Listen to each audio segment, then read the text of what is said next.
মোহাম্মদ ইউনূস তিনি বুঝে গিয়েছেন যে তার সময় শেষ হয়ে এসেছে। বাংলাদেশে তিনি আর কিছু সেখান থেকে চুষে নিতে পারবেন না। মোহাম্মদ ইউনূস যার সম্পর্কে বিশ্বের বেশিরভাগ মানুষ, তিনি হতে পারেন নোবেল লরিয়েট, তিনি হতে পারেন শিক্ষিত মানুষ, কিন্তু তার এই শিক্ষার আড়ালে কিভাবে বাংলাদেশের জনতাকে শুষে টাকা টাকা টাকা বের করে নেব, এই ফাঁদ মানুষ বুঝে গিয়েছেন এবং তিনি বুঝতে পারছেন আর বেশি দিন তিনি বাংলাদেশে এই কাজ চালিয়ে যেতে পারবেন না। তার কারণ মোহাম্মদ ইউনূস সম্প্রতি এটা বুঝতে পেরেছেন যে তার এবারে বিদায়ের পালা এবং জোর আলোচনা যে মোহাম্মদ ইউনূস কি এবার দেশ ছেড়ে পালানোর প্ল্যান করছেন। কারণ একবার ইলেকশন হয়ে যাওয়ার পরে আমরা কেউ জানি না মোহাম্মদ ইউনূসের স্থায়ী ঠিকানা হতে পারে জেল। ঠিক যেরকম আমরা এর আগেও দেখেছি বাংলাদেশের যা হিস্ট্রি, তাতে কিন্তু আমরা এই ছবি দেখেছি এবং এটা অস্বাভাবিক কোনো ঘটনা কিন্তু নয়। মোহাম্মদ ইউনূস হয়তো এটা টের পাচ্ছেন। ঠিক এই জায়গা থেকেই আমরা আরও বিস্তারিত আলোচনা করার চেষ্টা করব। আমাদের সঙ্গে এই মুহূর্তে স্টুডিওতে রয়েছেন ডিফেন্স এক্সপার্ট, যিনি বাংলাদেশের অভ্যন্তরে এই মুহূর্তে কি হালচাল হচ্ছে সেই সংক্রান্ত তথ্য আপনাদের সামনে তুলে ধরবেন। আর কে শ্রীবাস্তব স্যার আমাদের সঙ্গে রয়েছেন। স্যার, আপনাকে স্বাগত আজ তাক বাংলায়।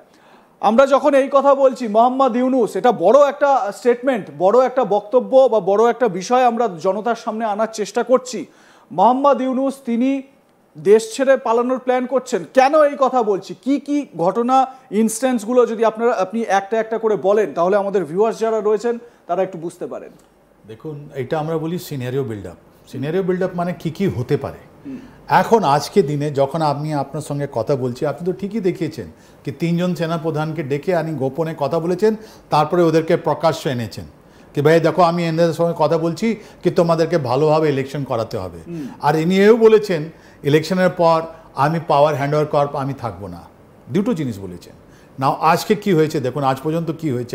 আজকে দিনের নাম্বার 1 যে বিএনপি আছে, বাংলাদেশ ন্যাশনালিস্ট পার্টি যেটা আছে, আর 300 সিট আছে, ওর মধ্যে 236 সিটে ওরা ক্যান্ডিডেট ডিক্লেয়ার করে দিয়েছে।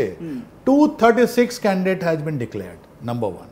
নাম্বার 2 জামাত ইসলাম যেটা আছে 215 খানা ক্যান্ডিডেট অ্যানাউন্স করে দিয়েছে। তারপর আপনার আছে এনসিপি, যারা এনাকে নিয়ে এসেছিলেন, ওরা বলছে 15 আগস্টে আমি আপনার ক্যান্ডিডেটগুলো দেব।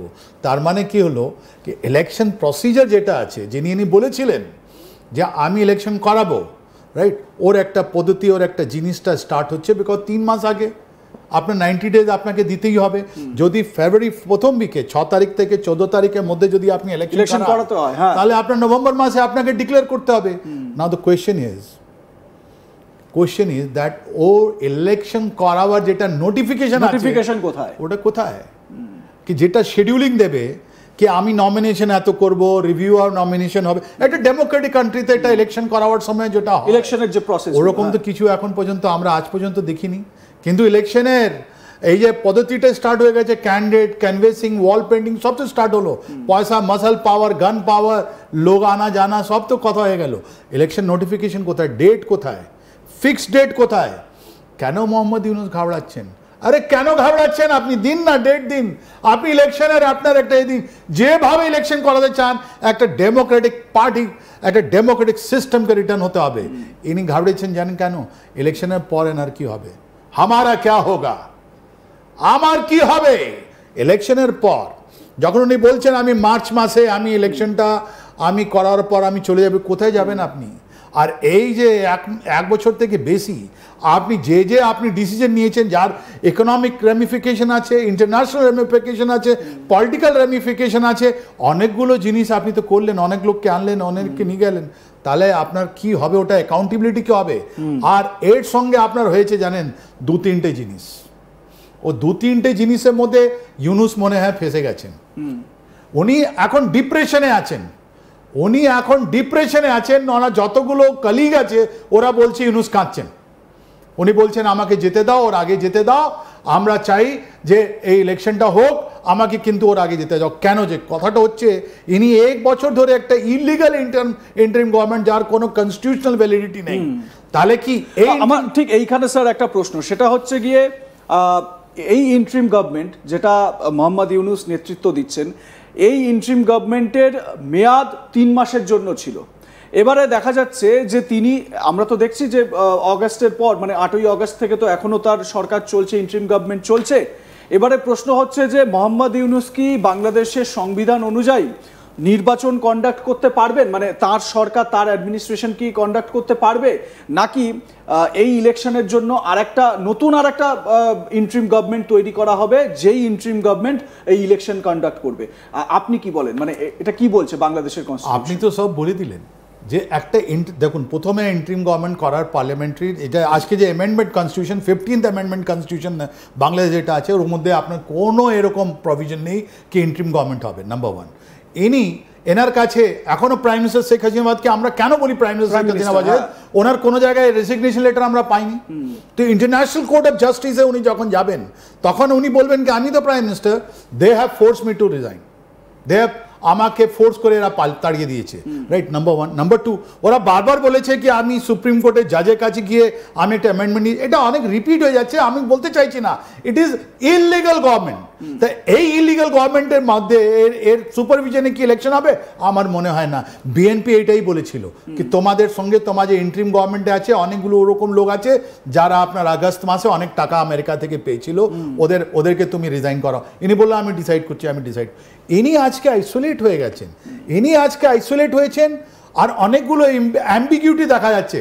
কোন ইলেকশন যেটা আছে আপনার রোল যেটা আমরা বলি, ভোটার তালিকা যেটা আছে, কোন ভোটার তালিকা আপনি ইলেকশন করাবেন?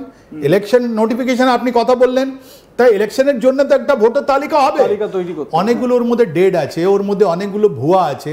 ওটা যদি আপনি ম্যাচ করেন তাহলে 10 লক্ষ থেকে বেশি লোক বাদ হবে। তার মানে কি হলো, অনেকগুলো জিনিসের মধ্যে এসআইআর এর প্রক্রিয়া এখন আমাদের 12টা স্টেটে এই মুহূর্তে চলছে, ওখানে অলরেডি ওরা করেছে। ওরা অলরেডি জামাত ইসলাম কি হয়েছে, এই প্রাইম মিনিস্টার শেখ হাসিনা যাওয়ার পর ওরা গ্রামে গঞ্জে গিয়ে করেছে, আর 300 সিটের মধ্যে প্রত্যেক সিটে 20 থেকে 30,000 যারা মহিলা আছে ওদের নাম কেটে দিয়েছে। কেন? ওরা জানে কি এই মহিলাগুলো আদার বিএনপি কে ভোট দেবে, নাহলে আওয়ামী লীগকে ভোট দেবে। তো অলরেডি ওটা আওয়ামী লীগ তো ব্যান্ড, ওখানে আওয়ামী লীগ ব্যান্ড। কিন্তু প্রশ্ন হচ্ছে, মানে আমরা ঠিক এই জায়গা থেকে আওয়ামী লীগ ব্যান্ড, আওয়ামী লীগের পরে আনডাউটেডলি বড় কোনো পার্টি যদি থাকে সেটা বিএনপি। বিএনপি, জামাত, এবং জামাতের সেই রকম ভাবে পলিটিক্যাল গ্রহণযোগ্যতা আমরা বাংলাদেশে দেখিনি।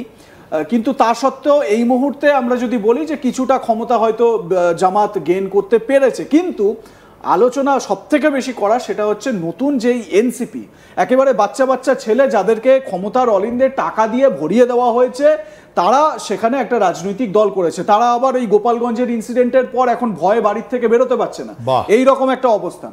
এবারে প্রশ্ন হচ্ছে যে বিএনপি এবং সেই সঙ্গে জামাত